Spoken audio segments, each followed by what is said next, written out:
हे भगवान, इतनी तेज बारिश, कहीं मेरी नन्ही मूली के पौधे बह न जाएं।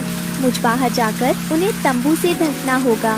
रानू भीगते हुए अपने पौधों को बचाने के लिए उन पर तंबू बना दिया ताकि तेज हवा और पानी से नुकसान ना हो। खेत में लंबी लंबी हरी पत्तियां देखकर कालू और गोरी के मन में लालच आ गया।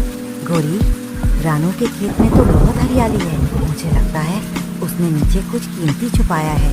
पर ऊपर तो सिर्फ घास जैसी पत्तियां हैं। चलो रात को जाकर देखते हैं कि आखिर मामला क्या है। अभी तो बारिश भी बहुत है। बारिश बंद हो चुकी थी। रानू और उसके बच्चे सुख की नींद सो रहे थे।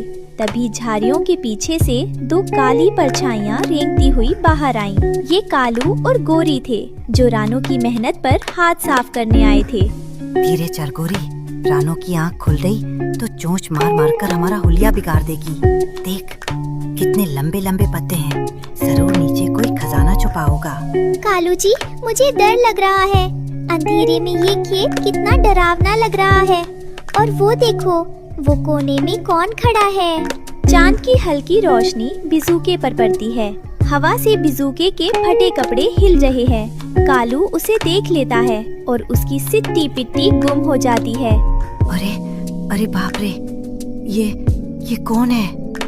इतना लंबा और डरावना। इसके तो हाथ भी फैले हुए हैं।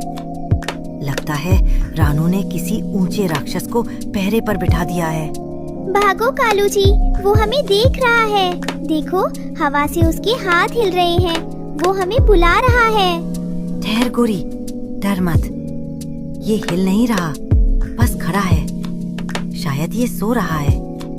हम चुपके से नीचे से पत्ते उखाड़ लेते हैं। कालू और गोरी दबे पांव बिजूके के पास से गुजरते हैं। अचानक हवा का एक तेज झोंका आता है और बिजूके का हाथ मतलब लकड़ी कालू के सिर से छू जाता है। इसने मुझे पकड़ लिया। बचाओ, भागो गोरी, राक्षस जाग गया। कालू जी, क्या उसने आपको खा लिया? क्या आप जिंदा हैं? थू थू।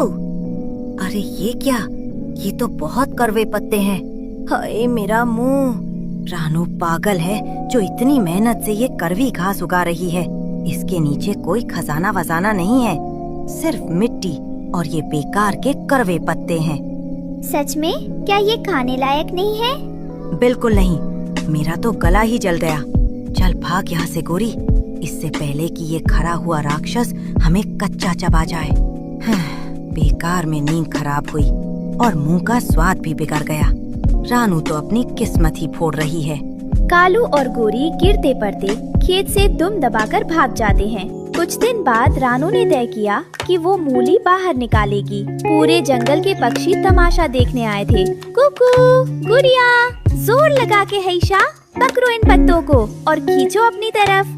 रानू और बच्चे पत्तों को खींचते हैं और अचानक एक विशाल सफेद और चमकदार मूली जमीन से बाहर आती है। विशाल मूली देखकर सबके मुंह खुले के खुले रह गए। ये क्या है? इतनी बड़ी और सफेद चीज? क्या ये सच में खाने की चीज है? वाह रानू, मैंने अपनी जिंदगी में इतनी सुंदर मूली नहीं देखी। ये तो फल से भी बड़ी है। हाँ कालू भाई, ये वही पत्थर हैं जिन्हें आप कह रहे थे, पर मेहनत और पानी ने इसे मीठा बना दिया है। रानू ने मूली के छोटे छोटे टुकड़े किए और सबको दावत पर घर बुलाया। रानू बहन, हमें माफ कर दो। हमने तुम्हारा मजाक उड़ाया और रात को तुम्हारे पत्ते भी खराब किए, पर ये मूली तो सच में बहुत स्वादिष्ट और रसीली है। कोई बात नहीं गोरी बहन, पेट भरा हो तो गुस्सा अपने आप खत्म हो जाता है। आप सब पेट भर कर खाओ। रानू की मूली की खेती ने पूरे जंगल को एक नया रास्ता दिखाया। अब कोई भूखा नहीं रहता था। अरे बिटिया की कसम, नेकी ही असली मरहम। याद रखना बच्चों, जो जमीन की सेवा करता है, जमीन उसे कभी धोखा नहीं देती। मेहनत करो और सब्र रखो।